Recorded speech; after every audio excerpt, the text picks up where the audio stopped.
thank you for being here for this deep dive into history's most pivotal moments. We're about to unpack the final desperate days of a thousand-year empire. We sincerely hope you enjoy this journey. If you want more stories that reshape history, please don't forget to subscribe and hit that like button. Now, relax, settle in, and let us take you back to 1453. Chapter 1. The Twilight of Rome. For 1121 years, the city known as Constantinople stood as the unyielding bastion of Christendom, the heart of the Roman Empire, and the ultimate prize of the known world. Its formidable defenses, the legendary Theodosian walls, had resisted every invading army for a millennium. They were a physical monument to longevity, faith, and the deepest character of a civilization. But by the mid-15th century, the Byzantine Empire was little more than a ghost of its former glory. Constant struggles with rivals, internal strife, and devastating sieges had diminished its imperial holdings to Constantinople itself, a few meager square kilometers outside the city, and scattered territories. Internal Byzantine civil wars in the 14th century had particularly crippled the empire's ability to respond to its neighbors, accelerating its decline. Within those towering walls, once bustling districts lay desolate. The population had dropped catastrophically, from a peak of 400,000 to perhaps 40,000 or 50,000 citizens. Vast fields and ruins now occupied the ground within the ancient defenses. The Ottomans were not merely conquering a thriving empire. They were conquering a colossal symbol held together only by sheer historical momentum and the monumental strength of its stone defenses. The defense was led by Emperor Constantine XI Palaiologos, a leader burdened with the knowledge of a doomed cause. He ruled over a dying empire, desperately seeking aid from the indifferent Christian powers of Europe. His professional defense force was tragically small, only about 7,000 to 10,000 troops, supported by a contingent of foreign mercenaries, stood ready to face the inevitable assault. Arrayed against him was the New World Order, embodied by Sultan Mehmed II, known as Mehmed the Conqueror, or Fatih.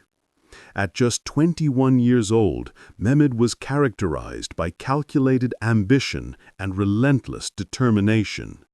He viewed the conquest of Constantinople not just as a strategic necessity, but as the destiny that would cement his legacy and establish the Ottoman Empire as the dominant power. His army was immense, a formidable force numbering between 100,000 and 130,000 soldiers, including the fearsome, highly trained Janissary elite. The confrontation was fundamentally a clash of eras. The old, exhausted world of Byzantine tradition facing the modern, dynamic ambition of a young sultan equipped with revolutionary technology. The stage was set not just for a siege, but for a global cataclysm, a moment where the technological, military, and spiritual balance of the world would be reset. Chapter 2. The Instrument of Isolation. Mehmed II's strategy was not one of mere military might, but of calculated isolation, executed with staggering speed and logistics. His preparations for the siege began nearly a year before the main assault. In 1452, he commissioned a monumental project on the European side of the Bosporus, the Rumeli Hisari fortress. This massive structure, whose name literally meant Boaz Kesen, or cutter of the strait, was built in just 4 months and positioned directly across from the existing Anatolu fortress. The completion of Rumeli Hisari allowed the Ottomans to control the narrowest point of the Bosporus Strait, effectively cutting off Constantinople's crucial supply lines and isolating it from potential reinforcements arriving from the Black Sea. But the fatal error that defined the siege was rooted in technological conservatism and a lack of resources. The story goes that just a year before the siege, the master cannon maker Orban, who claimed he could build a weapon capable of breaking the walls of Babylon, first offered his services to Constantine XI. The Byzantine Emperor, facing dire financial constraints and perhaps underestimating the destructive power of gunpowder, declined. Orban, seeking fortune, was swiftly welcomed at Edirne by Mehmed II. The Sultan immediately commissioned the construction of the basilica cannon, a true superweapon of the age. This giant bronze bombard was an unprecedented weapon, requiring a huge team, sometimes 400 men, to service and move it. It fired massive stone balls weighing hundreds of pounds. Transporting it over rivers and hills to Constantinople was a massive logistical challenge, but Mehmed oversaw every detail. The basilica, alongside dozens of smaller cannons, was aimed directly at the Theodosian walls, ready to strike at their most vulnerable points. The Byzantine decision to reject the cannon, whether due to resource depletion or misplaced faith in their ancient defenses, allowed the Ottomans to acquire the one weapon capable of nullifying 1,000 years of Byzantine military genius. Chapter 3: Defense, Deception, and Discovery. The early days of the siege were defined by thunder. Mehmed II arranged his innovative artillery to maintain a constant, brutal barrage. While the basilica cannon delivered the devastating, symbolic blows meant to collapse entire sections of the ancient structure, dozens of smaller, conventional cannons worked relentlessly, keeping the Byzantine defenders perpetually exhausted. The Byzantines, supported by Genoese and Venetian allies, responded with desperate tenacity. They relied on their engineering skill, constantly rushing to fill the breaches with rubble, earth-filled barrels, and wooden stockades. This constant repair effort was crucial, but it rapidly consumed the limited manpower available to Constantine XI. The defense was truly a multinational effort. Professional Genoese mercenaries, led by the crucial figure Giovanni Giustiniani, along with Venetian, Aragonese, and Papal volunteers. The Ottomans tried everything, throwing wave after wave of irregular troops forward, primarily to exhaust the defenders. They also employed complex siege tactics, including corps of miners. However, the defenders were skilled in countermining. They would detect the subtle sounds of enemy digging, then tunnel towards them, and once the Ottoman mines were discovered, the defenders would set fires to smoke them out or flood the tunnels, collapsing them, and the associated siege work. Time and again, these traditional siege methods failed against the ancient Roman ingenuity and desperation. While the land walls faced the full wrath of the cannon, the city enjoyed a measure of security on its northern flank, defined by the Golden Horn estuary. Fearing a naval invasion along this highly strategic waterway, Emperor Constantine XI had fortified its mouth with an ingenious and massive defensive chain. This immense barrier consisted of extremely heavy iron links, some weighing 14 kilograms each, stretched across the 550 to 600-meter span of the Horn. It was supported by large round wooden pontoons securely anchored between two fortified towers. This mechanism was so effective that it secured the Golden Horn harbor for centuries, making it an impenetrable barrier against naval attack on that crucial weaker flank. The success of the Golden Horn chain bought the Byzantines time and shielded their few remaining ships, allowing them to focus almost all manpower on the land walls. But this confidence led to a dangerous strategic blind spot, one that Sultan Mehmed was already planning to exploit with a genius maneuver that would shock the world. Hey, if you're finding the detailed history of this period fascinating, why not take a moment to leave a comment below? Let us know which commander, Mehmed II or Constantine XI, you think showed the most strategic genius in this conflict. We love reading your thoughts. Chapter 4: The Impossible Maneuver. By the third week of the siege, Mehmed II faced a frustrating reality. Despite his massive cannon and overwhelming manpower, the ancient Theodosian walls continued to hold. His infantry charges were repulsed, and his advanced siege tactics were countered by the desperate, resourceful defenders. Furthermore, the Ottoman fleet remained locked out of the Golden Horn by the Great Chain. Mehmed understood that victory could not be achieved by brute force alone.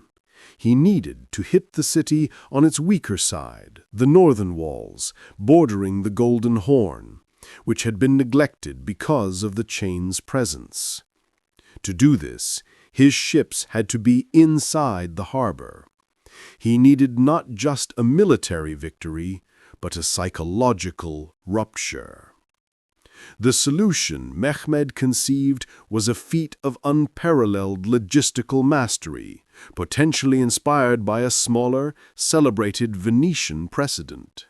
The Sultan decided to move his entire fleet, dozens of ships, from the Bosphorus over the steep 5-mile-long hilly terrain behind the neutral Genoese colony of Galata and into the protected waters of the Golden Horn.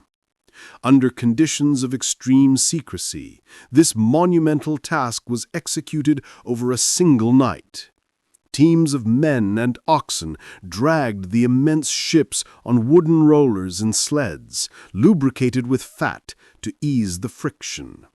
The logistical brilliance required to coordinate this movement, bypassing the chain that Constantinople had relied upon for centuries, was staggering. When dawn broke, the Byzantines looked over the massive iron chain and saw, to their utter horror and disbelief, Ottoman ships already deployed in the smooth waters of the Golden Horn. The impenetrable barrier had been completely negated by an act of sheer will and engineering ingenuity.